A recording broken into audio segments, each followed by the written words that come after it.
నమస్కారం. నేనే మీ ధైర్యం టీంతో సరదాగా కాసే వెల్కమ్ టు ద షో.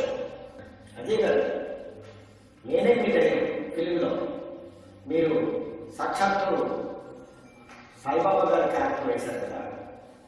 ఆ స్టోరీ డిస్కషన్ టైంలో కానీ ఆ క్యారెక్టర్ మీకు డైరెక్టర్ సార్ చెప్తున్నప్పుడు కానీ మీరు ఎలా ఫీల్ అయ్యారు? నమస్కారం అండి, నా పేరు అజయ్. నేనే మీ ధైర్యం షార్ట్ ఫిల్మ్లో సాయిబాబా గారు నటించాను. తొలుత డైరెక్టర్ ఆర్కే గారు ఫోన్ చేసి మీరు ఎక్కడున్నారు, ఏం చేస్తారని అడిగితే విజయవాడ ఉందని చెప్పాను. దీని మీద సాయిబాబా గారు మనం షార్ట్ ఫిల్మ్ తీస్తాం, మీరు ఎన్ని గంటలో రాగలరు అని క్వశ్చన్ ఇచ్చారు. ఏంటి, నేను సాయిబాబా భక్తుల్ని, నాకెంతటి మహాభాగ్యమా సాయిబాబా క్యారెక్టర్ చేయాలని అడిగారు. దానికి నో చెప్పకుండా 8 గంటలు వచ్చేస్తాను, రాత్రి వచ్చేస్తాం అనగానే ఓకే అన్నారు. నాతో పాటు మా మిత్రుడు కామేశ్వర్ ఉన్నారు, ఆయన విజయవాడ నాతో పాటు. ఆయన కూడా నన్ను తీసుకురమ్మన్నారు, తీసుకొచ్చాము. ఆయనకి కూడా క్యారెక్టర్ ఇచ్చారు. నాకు ఇంక చెప్పగానే బాబా భక్తులైన నేను నాకు ఆ క్యారెక్టర్ రావటం నా పూర్వజన్మ స్మృతం అనుకున్నాను. అలాగే వచ్చాము. అలాగే నటినట్టు పేరు చెప్పారు. దీంట్లో అందరూ మంచి మంచి సీనియర్ నటులు కూడా చేస్తానని చెప్పారు. దాని మీద ఓకే చెప్పాము, చేశాము. చాలా సంతోషంగా. రమేష్ గారు,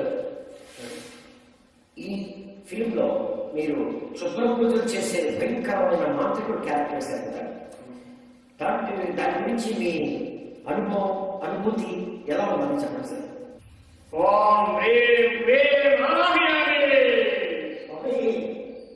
ఏదో మనం సరదాగా చిన్న చిట్చాట్ పెట్టుకుంటే అమరేంద్ర స్వామి మళ్ళీ పాత్రలో లేమైపోతున్నారు. ఏదో కామెడీగా ఉంటుంది. నమస్కారం అండి. నేనే ధైర్యం అనే షార్ట్ ఫిల్మ్ చేసినందుకు చాలా గ్రేట్గా ఫీల్ అవుతానండి. అందులో ఇంకోటి ఏంటంటే ఈ సాయిబాబా గారి మూవీలను చేయడం నిజంగా నా పూర్వజన్మ సుకృతం. ఇలాంటి మూవీలో చేయడం అనేది అది ఆషామాషి విషయం కాదు. చాలా బాగుందండి. ఈ నేనే ధైర్యం అనే షార్ట్ ఫిల్మ్ కోసం మన డైరెక్టర్ ఆర్కే గారు నాకు ఫోన్ చేయడం జరిగింది. నేను వైజాగ్ అంటున్నది. అయితే అప్పటికప్పుడు ఇలా సాయిబాబా మూవీలో నేను చేయాలి, మీకు ఒక మాంత్రిక క్యారెక్టర్ అనేటప్పటికి బాబా గారి మూవీలో అని చెప్పి నాలో నేను ఆశ్చర్యపోతూ ఆనందపడుతూ అప్పటికప్పుడు ట్రైన్స్ కూడా ఏ ట్రైన్ ఉన్నాయో చెక్ చేసుకొని కనీసం స్నానం చేయలేదు, బట్టలు కూడా మార్చలేదు.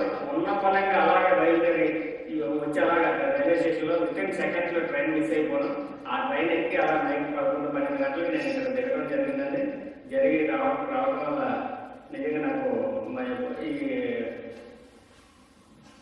మాంత్రిక క్యారెక్టర్ ఇచ్చిన మంచి దీనిగా క్యారెక్టర్ చేయించారంటే నిజంగా బాబా గారి సినిమాలో నేను చేయడం నిజంగా నా పూర్వజన్మ సుకృతం అనే చెప్పుకోవాలి.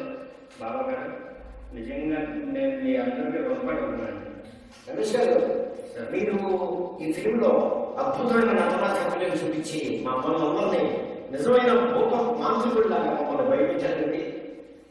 సార్ నాదేం లేదు సార్. మీకు ఒక రకంగా చెప్పాలంటే 9 చేతుల పేరు చేశారండి. మొత్తం మీరు చేసిన దాన్ని పేరు చూసుకుంటే నేను కనీసం 9 చేతులు కూడా 6 చేశాను.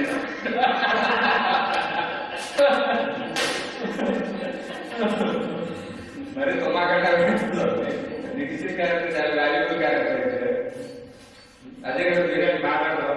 మరి ఈ మాంత్రిక గెలవడం ద్వారానే ఈరోజు అద్భుతం సృష్టించబడుతున్నారని అనుకున్నాను. అదే రేంజ్లో ఆయన నటన కూడా అద్భుతంగా ఉంది. ఎందుకు మనం చెప్పాలంటే చక్రవర్తి గారు అయ్యా ఆయన నిజంగా మమ్మల్ని అర్ధరాత్రి నన్ను నా స్నేహితుడిని జ్వరం వచ్చేలాగా భయపెట్టాడండి. అంత మాంత్రికుడిని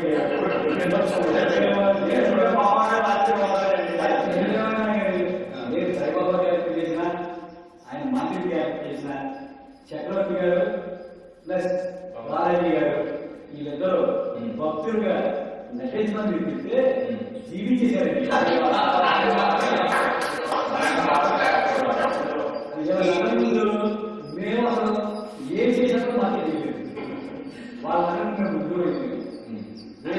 షార్ట్ ఫిల్మ్ పెట్టిస్తే వాళ్ళ తప్ప మా దగ్గర సాయిబాబా ఇద్దరు లేరు.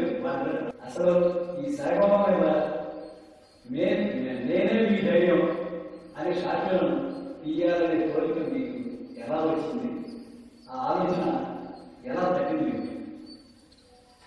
ఈ విషయం మీరు మమ్మల్ని పెట్టే తీయాలని మీకు ఫోన్ చేసి మేము ఎక్కడో ఉంటే మీరు నైట్గా రాగలరా అని మీరు అడిగారు. అడిగిన తరువాతనే మేము వచ్చేస్తున్నామని చెప్పాము.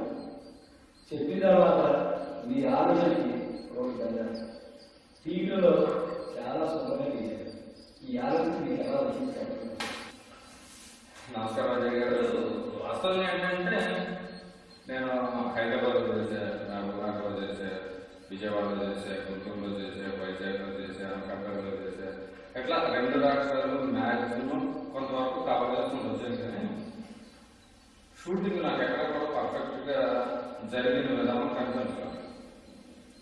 సార్ నేను గుడివాడ అవసరంలో అనేది మీతో మాట్లాడిన తర్వాత వెంటనే నాకు ఇల్లు ఏర్పాటు చేస్తాను, మీరు ఉండటానికే కానీ షూటింగ్కే కానీ అన్నిటికీ ఉపయోగపడతారనేసి అన్నారు. వచ్చాను. ఒక వారం రోజులు ఫస్ట్లో కొంచెం ఏమన్నా 2 రోజులు మెరుగ్గా నడిచినాము. కానీ తర్వాత నుంచి ఆ రోజు మనం బాబా గారిలో మన వెబ్ సిరీస్ గురించి ఒక పండుగ రోజు షూట్ జరిగింది. ఆ జరిపిన క్షణం నుంచి ఈ రోజు వరకు షూటింగ్ అనేది నాగా లేదు, రెస్ట్ లేదు. అసలు షూటింగ్ ఎంత స్పీడ్గా 4 గంటల్లో ఎంత ఈజీగా చేస్తారనేసి అంటారు. ఎందుకంటే మీకు అలా జరుగుతుందనే ఆలోచన నేను ఇక్కడికి వచ్చినంత వరకు ఎన్ని కష్టాలు పడ్డానో, ఎంత బాధపడ్డానో. ఇక్కడికి వచ్చిన తర్వాత బాబా గారి దర్శనం చేసుకున్న తర్వాత నుంచి క్షణం తీర్పులేదు. ఏదో ఒక షూట్ జరుగుతూనే ఉంది. ఏ ఆటం జరగట్లేదు. అవును, నేను మొట్టమొదట అది ఒక ఆలాపన. మొట్టమొదట గాంధా తీసుకున్నావు, దీని బదులు బాబా గురించి ఒక కేసు రిలీజ్ చేస్తే బాబా ఇంకా నీకు మెండుగా ఉంటాయా అని నేను అనుకోవడం కాదు. కానీ ఒక ఆలంపన వచ్చింది, ఏం చేద్దాం అని అనుకున్నాను. అంటే సరే బాబా గారి అంటే అజయ్ గారికి నేను కొడుకుగా ఉంటాయి, సెట్ అవుతారు. వాస్తవంగా రమేష్కి ముందు ఫోన్ చేశాను, మాతృ రమేష్కి ముందు ఫోన్ చేశాను. అసలు ముందు మెయిన్ ఏంటంటే మాతృకి పట్టాయి, వీడు వస్తే ఈ సీన్ కంప్లీట్ అయిపోతుంది, మనం అనుకున్నది సక్సెస్ అవుతుంది అని అనేసి ముందు మనోడికి ఫోన్ చేశాను. ఫోన్ చేసిన తర్వాత ఇట్లా బాబా గారి మీద ఒక చిన్న సబ్జెక్ట్ ఉంది, నేనే మీదే ఈ సబ్జెక్ట్లో ఒక మాతృడిగా చేయాలి అని అంటే ఏం మాట్లాడలేదు, ఏం ఆలోచించలేదు. ఏమంటున్నాను సార్ ట్రైన్ నేను కొంచెం చూసుకుంటున్నాను అని అన్నాడు. లైన్లోనే ఉన్నాడు. సార్ నాకు పావుగంటలో 20 నిమిషాల్లో ట్రైన్ ఉందంటే అని అన్నాడు. మళ్ళీ రైల్వే స్టేషన్కి వెళ్ళడానికి దగ్గర ఒక 10 కిలోమీటర్ల పైన బండి ఎక్కేస్తాను. నేను స్నానం చేసి ఏం లేదు, మొన్న పట్టుకొని నేను ఎక్కేస్తానని చెప్పేసి బండి చేసేసి ట్రైన్ చేసేసి ఊడు పడుకోతున్నాడు, ఒక 10 నిమిషాల్లో వచ్చేస్తాడు అనగా మీకు ఫోన్ చేశాను. ఎందుకంటే మంచి వస్తాడో రాడు, మాట అయితే అన్నాడు. కానీ నేను వచ్చేసరి మీకు పోయిన కాబట్టి ఇది బాగా అనుగ్రహం ఉందని వెంటనే మీకు ఫోన్ చేశాను. మీకు ఫోన్ చేస్తే ఆయన పేరు కామేశ్వరరావు గారు అన్నగారు కూడా మీరు నాకు వీడియో కాల్ జరిగింది, సరే ఒక క్యారెక్టర్ కలిసి వస్తుంది అనేసి ఎవరు కలిసి వచ్చేసేయడం అనేసి మీకు చెప్తాను.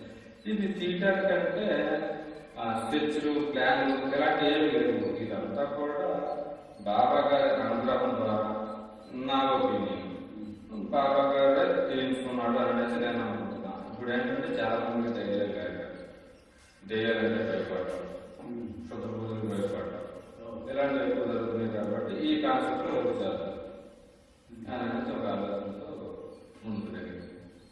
కానీ ఏమంటామని చెప్పాలి, బాబా గారు మీరు భక్తులుగా చక్రవర్తి గారు, బాలాజీ గారు అద్భుతమైన పర్ఫార్మెన్స్ ఇచ్చారు. నానాజీ గారి క్యారెక్టర్ ఇక దాని గురించి చెప్పుకోవాల్సిన అవసరం లేదు. అది ఒక ఉన్నతమైన క్యారెక్టర్. ఆ క్యారెక్టర్ ఉంటేనే ఇంకోటి చక్రవర్తి గారు గారిని బాలాజీ గారి గురించి నేను మాట్లాడాల్సి వస్తే వీళ్ళకి పెట్టిన వడ్డించిన ఆహారం ఉందో చూడండి, అది వీళ్ళ దగ్గరికి వెళ్ళినప్పుడు వీళ్ళ ఎక్స్ప్రెషన్స్ చూడాలంటే ఇప్పుడు పెద్దపాలకులు సాయిబాబా గారు కూడా ఎంచుకోవడానికి గల మీ వ్యక్తిగత కారణాన్ని కోసం నిజం చెప్పాలంటే కనుక ఏదో చెప్పడం కాదు కానీ అసలు పెద్దపాలకు కూడా గ్రామం ఒకటి ఉండేది. ఆ ఊర్లోకి నేను వస్తాను, అక్కడ ఒక సాయిబాబా మందిరం ఒకటి ఉండేది. ఇవాళ నాకేం తెలియదు, ఎక్కడ వైజాగ్లో ఉన్నాను, ఇక్కడ రప్పించుకున్నది కూడా ఆయనే. ఇంకోటి ఏంటంటే ఈ పెదపాలకూరులో సాయిబాబా మందిరం అది నేను ఉండే ఇల్లు 100 అడుగుల దూరం, అడుగులు లెక్క పెట్టుకుంటే 100 అడుగులు దూరం. సాయిబాబా గుడికి నాకు మధ్యలో లెక్క వేరే ఏ ఇల్లు లేదు. మా ఇద్దరికి బాబా గారికి నాకు మధ్యన ఏ అడ్డం లేదు. దగ్గర తీసుకొచ్చుకుని పెట్టుకున్నాడు. నాన్న అక్కడ తిరిగేది ముందు ఇక్కడ నేను ఎక్కడ ఉన్నాను నా దగ్గర ఆయన తీసుకొచ్చి ఎక్కడ నివాసం ఏర్పాటు చేసిన తర్వాత నువ్వు చేయాల్సింది మొదలుపెట్టిన ప్రాజెక్ట్ ఏదైతే దాన్ని కొద్దిగా ముందు నా పని తర్వాత నేను నీ పని చూస్తానని చెప్తున్నాను. ఆ విషయంలో మాత్రం బాబా గారికి రుణపడి ఉంటాను. బాబా గారికి కూడా ఇంకో విషయం ఏంటంటే బాబా గారికి వచ్చి స్వయంగా ఏది చేయదు. ఆ విషయం నాకు తెలిసి మనజయ్ గారు మాట్లాడారు. బాబా గారు అలాగే నా పీకున్నాడు, నా భక్తుడు రామబాబు అక్కడ ఉన్నాడు, ఆయన ఇక్కడ తీసుకురా నాన్నకు చాలా ఇబ్బంది పడుతున్నాడు, నా ఆశితులు నా బిడ్డకు కావాలి అని వచ్చి అజయ్ గారి చేత చూడాను నాకు తెలిసి. ఇప్పుడు నేను ఫిల్మ్ చేసేటప్పుడు కూడా నిజంగా నాకే ఆశ్చర్యం. ఈ ఫిల్మ్ చేసేటప్పుడు కూడా నాకే ఆశ్చర్యం. అసలు మీరందరూ ఎలా ఒకటిగా వచ్చేసేసి ప్రాజెక్ట్ చేద్దాము, ఇది ఒక యూనిట్. ఇప్పుడు వరకు ఏంటంటే నాకు యూనిట్ లేదు. మెయిన్ ప్రమాణ పూర్తి చేస్తున్నాను, నాకు యూనిట్ లేదు. ఒక్కడే కష్టపడతాను అన్నీ నేను. కానీ ఇక్కడికి వచ్చిన తర్వాత మనకు ఒక యూనిట్, మనకు ఒక ఫ్యామిలీ, ఇది మన కుటుంబం అని అనేసి మీరందరూ కలిసిపోయి నన్ను కల్పించుకుని మీ గుడిలో నన్ను దాచుకున్నట్టు నిజంగా అది బాబా గారు మీరు అన్నట్టు ఆయన ఆశించలేదు. ఒక చెప్పాలంటే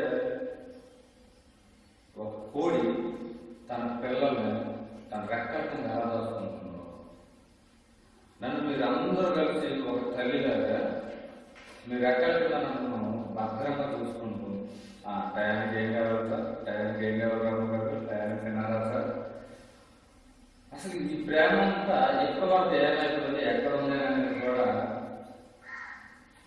మీ విషయంలో మాత్రం అస్సలు నేను మర్చిపోలేదు. ప్రమాణ పూర్తి ఇక మన భారత గురించి మాట్లాడాల్సి వస్తే అద్భుతం. మీరు ఎంత చేయగలిగారో దానికి మీకు ఇవ్వాల్సిన సపోర్ట్ మొత్తం ఇచ్చారు, ఎఫెక్ట్ మొత్తం పెట్టారు. ఎప్పుడు బాలాజీ కూడా ఒక కోరిక, నేను ఒక పెద్ద యాక్టర్ని అవ్వాలి అనేసి ఆ బాబా గారే బాలాజీని కూడా ఇక్కడ తీసుకొచ్చారు అనేసి నేను అనుకున్నాను. నా కోసం అయితే వచ్చే ఒక క్యాండిడేట్ కాదు, బాబా గారు తీసుకున్నారు కాబట్టి వచ్చేది, ఇక్కడ నా పనులు చేయాలి అనేసి చేశారు. భగవాన్ సాయిబాబా గారే పంచాయతీ సినిమా తీయించారు. మీకు ఇలాంటి థాట్ రావడం అనేది కూడా సాయిబాబా గారు మీకు ఇచ్చిన ఒక ఆలోచన, ఆ బాబానే మీకు ఆలోచన కల్పించారు. ఆ ఆలోచన నుంచి పుట్టిందే మనకి నేనే ధైర్యం అనే షార్ట్ ఫిల్మ్. ఇందులో నటించిన ప్రతి ఆర్టిస్టు అద్భుతంగా నటించారు. అందరూ వాళ్ళ పాత్రలో జీవించారు. ఈ చిత్రం ద్వారా మా ప్రజలకి ఒక సందేశం ఉంటాం. దెయ్యాలు భూతాలు ఉన్నా కానీ భగవంతుడి నామస్మరణతో ఆయన ధైర్యంతో మనం దేనైనా ఎదిరించవచ్చు, ఏదైనా పోరాడచ్చు అనే ఒక మంచి మెసేజ్ ఈ చిత్రం ద్వారా మీరు అందించారు రాము గారు. ఇదంతా సాయిబాబా లీల అని నేను అనుకుంటున్నాను. అజయ్ గారు, బాబాగా మిమ్మల్ని మీరు చూసుకున్నప్పుడు మీ ఫీలింగ్ ఏంటి సార్? అసలు నాకు డైరెక్టర్ గారు ఫోన్ చేసిన రోజునే మీకు వెయిటర్స్ ఉన్నాయా అని అడగగానే ఎందుకు అనుకున్నాను. ఉన్నాయని చెప్పాను. వచ్చాను. వచ్చిన తర్వాత బాబా గారు మీరే చేస్తానన్నారు. చాలా సంతోషం.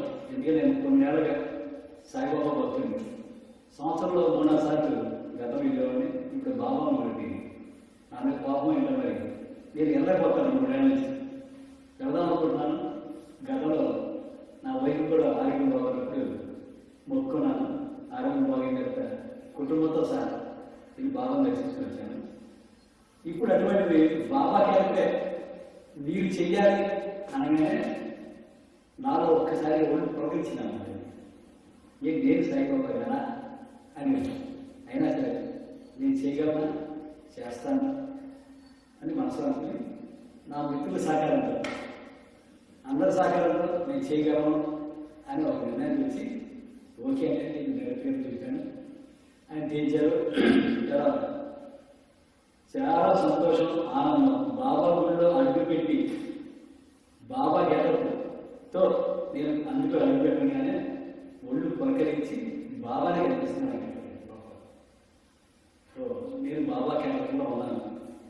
ఆయన ఏం చేశారో అలా చేయగలనా లేదా డైరెక్ట్గా నాతో చేసుకోగలరు అనుకో నిర్ణయంతో బాగా డైరెక్ట్గా వదిలేసి నేను బాబాను చేశాను.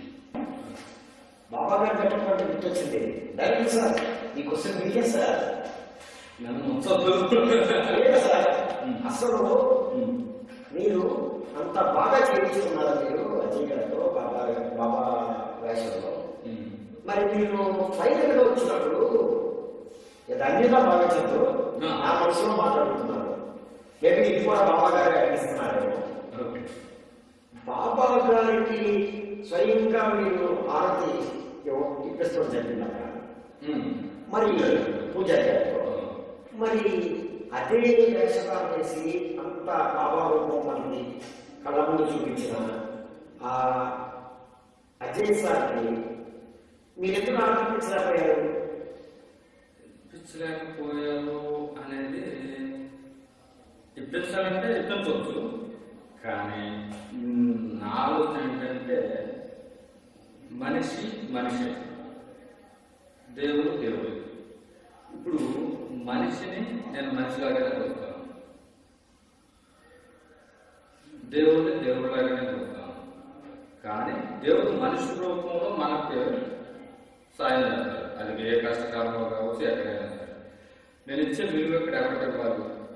ఒక భక్తుడిగా నేను మాట్లాడుతున్నాను, డైరెక్టర్గా మాట్లాడట్లేదు. అక్కడ నేను భక్తుడిగా మారి తీసుకున్న నిర్ణయం ఏంటంటే నేను దేవుడికి ఇవ్వవలసిన గౌరవాన్ని నేను దేవుడికి మాత్రమే ఇచ్చాను. అక్కడ ఎవరైనా ఉంది, ఎంత పెద్ద ఆర్టిస్టే కావచ్చు, లేకపోతే ఎవరైనా ఉంది, నేను ఫస్ట్ ప్రయారిటీ ఇచ్చేది దేవుడు. దేవుడికి ఇచ్చే గౌరవం దేవుడికే ఇచ్చాడు. ఆ క్యారెక్టర్ ఇచ్చాను కాబట్టి ఆ క్యారెక్టర్ వరకే ఇంట్లో చేస్తాను. ఎనీవే, చాలా సంతోషం. మీకు నిజంగా బాబా గారి ఆశీర్వాదంతో మేమందరం మాకు పిలిచి ఈ అవకాశం ఇచ్చినందుకు యాజ్ ఏ డైరెక్టర్ మీకు రుణపడంతో ధన్యవాదాలు. బాబా గారి ఆశీస్సులతో బాబా గారి ద్వారా ఒక ధైర్యం అనేది ఎలా ఉంటుంది, ఆయనే మనకు ఒక ధైర్యం ఇస్తే ఎలా ఉంటుంది అనే విధంగా ఒక చిన్న కాన్సెప్ట్ చాలా అద్భుతంగా వచ్చింది. భక్తి పరులు కాకుండా సమస్త ప్రజలందరూ కూడా చూడవలసిన చిత్రం ఇది. భక్తులే కాదు, ధైర్యం లేని వాళ్ళు, తర్వాత బానిసలైన వాళ్ళు, ఈ లోక సంబంధమైన బానిసలైన వాళ్ళు కూడా ఇది చూసి బాబా గారి యొక్క వ్యక్తిత్వం, ఆ బాబా గారి యొక్క ఆలోచన అన్నీ కూడా మీరు ఇంట్లో చూడగలరు, చూస్తారు అనేసి ఆశిస్తున్నాను. ప్రేక్షక దేవులందరికీ నా హృదయపూర్వక ధన్యవాదాలండి. ఈ చిత్రాన్ని నేనే మీ ధైర్యం అనే చిత్రాన్ని మీరందరూ చూసి తరించి మా కుటుంబ సభ్యులు టీమ్ మెంబర్స్ అనేదానికంటే కూడా మా కుటుంబ సభ్యులందరినీ మీ దీవెనతో మనం ఆశీర్వదిస్తారని మనస్ఫూర్తిగా కోరుకుంటూ మీ ధైర్యం కుటుంబ సభ్యులు.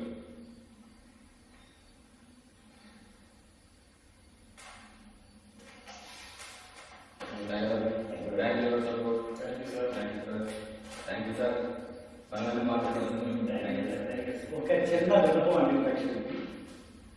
మా డైరెక్టర్ గారు ధైర్య సాహసాలు చేసిన నేనే మీ ధైర్యం అనే షార్ట్ ఫిల్మ్ని మీరందరూ గ్రహించి విజయవంతం చేయాల్సిందిగా కోరుతున్నాను. మా యొక్క సినిమా షార్ట్ మూవీని ప్రజలందరూ చర్చించి విజయవంతం చేస్తారని మనస్ఫూర్తిగా కోరుకుంటున్నాను. ఎట్లాగే ఒక డైలాగ్కి 15 టేకులు తీసుకున్నాను. జస్ట్ బాగా పడుతున్నాను. Thank you sir.